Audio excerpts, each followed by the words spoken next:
guys!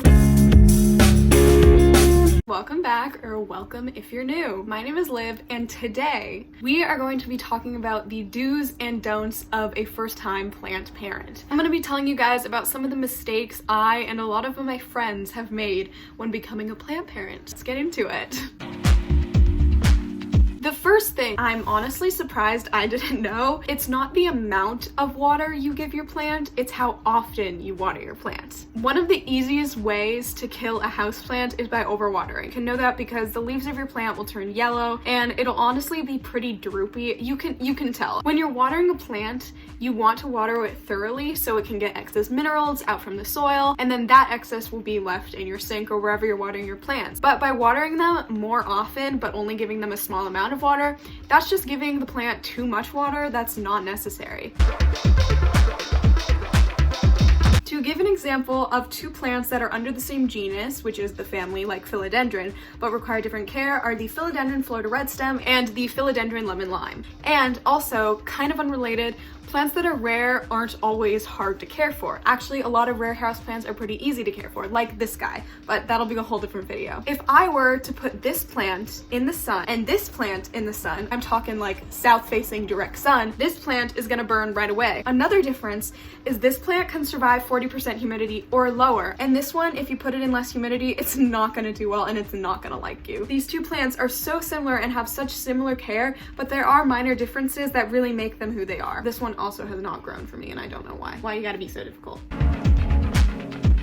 Another thing I wish I knew before getting into plants was the different types of light. Some light is self-explanatory, like direct light, but a lot of people don't actually understand what indirect light is, medium light, low light. It's honestly kind of difficult. It saved me once you do learn what it is. I'm gonna take you guys around this room and show you different examples of what that type of light is. This window right here is a south-facing window, but you can see that I'm not getting actual sun rays hitting that bed. This is a west-facing window, east-facing, and I don't even have a north-facing window in this room. This Monstera deliciosa is sitting in bright indirect light. If I were to tilt this blind down, all this light is bright light. And the most important part is that it is direct. If you put a plant like a Monstera in this light, it's going to burn. Plant burns usually look like brown spots on the leaves. Before I got this plant and had all these little brown spots on it, and the most likely cause of that is probably a sunburn. Now, we've covered bright indirect and bright direct light, but what is medium light? Medium light would be this shelf if it did not have a grow light. Now, low light would be this corner right here. You can see that there's kind of a shadow mark, and this is where a low light plant would go. It's still getting some light from the windows, but it's also blocked by this wall, so it's not getting all the light that it could. Once I mastered the types of light, it was actually a really good experience for me. I was able to learn where my plants would thrive without actually having to really think about it, and once I knew that, if I got a new plant, I knew exactly where to put it.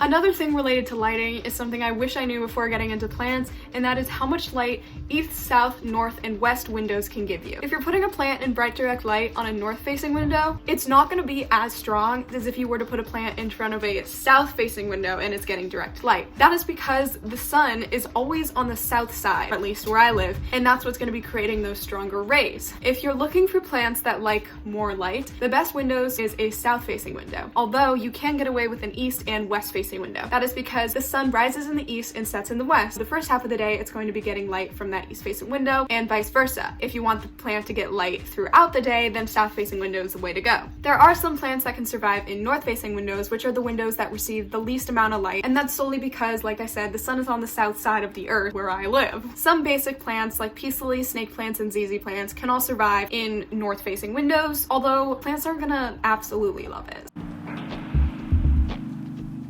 Probably the biggest one I wish I knew when getting into plants is that once you start collecting plants, there's never gonna be an end in sight. And it will come like fire. It'll be quick. Another thing I wish I knew when getting into plants is that it is okay for a plant to die. Some plants will genuinely just die, and if it is your fault, don't overthink it. You can always go buy another. It's not that big a deal. It is okay to feel emotional connection to that plant. If it dies, remember, you can always go get another one. It is not the end of the world.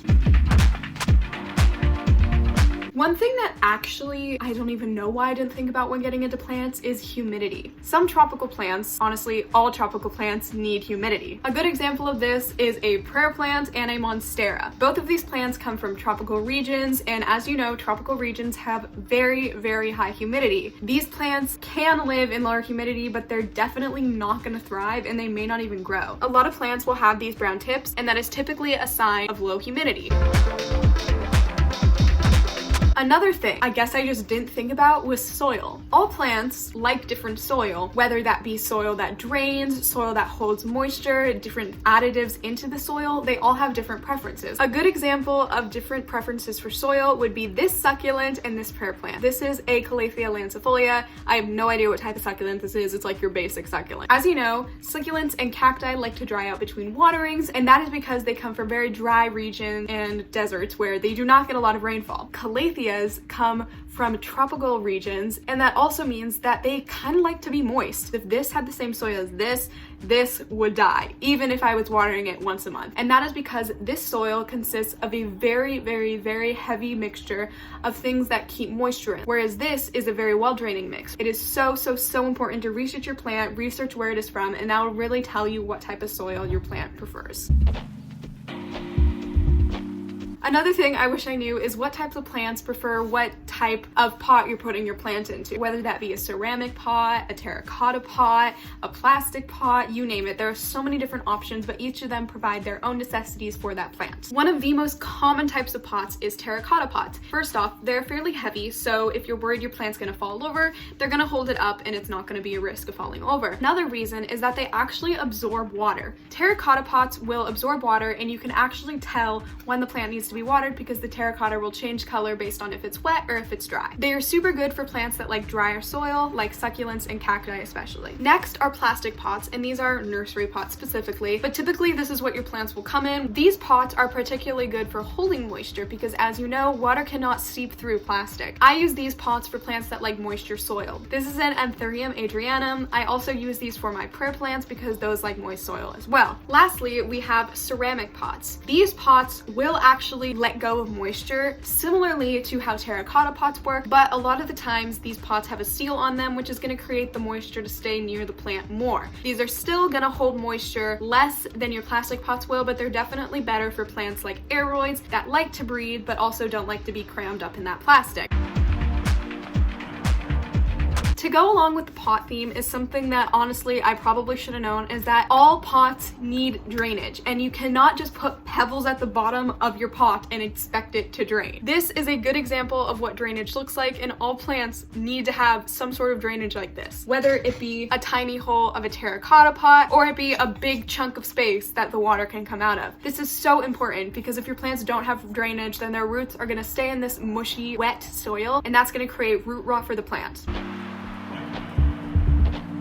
All plants need light. There are people that'll tell you, oh, this plant doesn't need light, but that is completely false. Plants need to photosynthesize, and they photosynthesize by getting light from the sun. It doesn't necessarily have to be the sun, it can be from a grow light, but it needs some sort of light. Trust me, they need light. One plant that is rumored to not need light is the Sansevieria snake plant. You will often see these in deserts, literally coming out of the soil, getting direct sunlight. They can definitely not live in no light. Something I didn't actually start doing out of pure laziness until not too long ago, cleaning the leaves of my plants. The most important reason why you will clean your plant's leaves is because, like I said previously, they need sun to photosynthesize, and if there is dust on the leaves, that will create a layer over the leaf and it won't be able to photosynthesize and grow as quick, or even grow at all. You can tell a plant needs to be cleaned if obviously it's dusty or it's just not shiny. It's really important to clean your leaves. You can do this with a lot of different things. I personally use neem oil. You can also just use straight up water. A good thing about this is that it will prevent pests too. Lastly is something kind of not necessarily important, but I just wanted to touch on it, and that is how gracious and open the plant community is. You may not realize it when you first get into plants, but there's so many people who share a common interest with you. I have so many different friends that I have met through the plant community. Thank you guys so much for watching this video. I really hope you enjoyed it, and I hope that you knew some of these things before I did, or now you do. Trust me, they are very helpful, and I definitely wish I knew them before I got into plants. Leave a thumbs thumbs up and comment down below what you want to see in the future for my future content. Please subscribe and turn on your notifications so you can know when I post a new video, and I hope you enjoyed it. I love you all. Mwah. Have a nice day. Bye!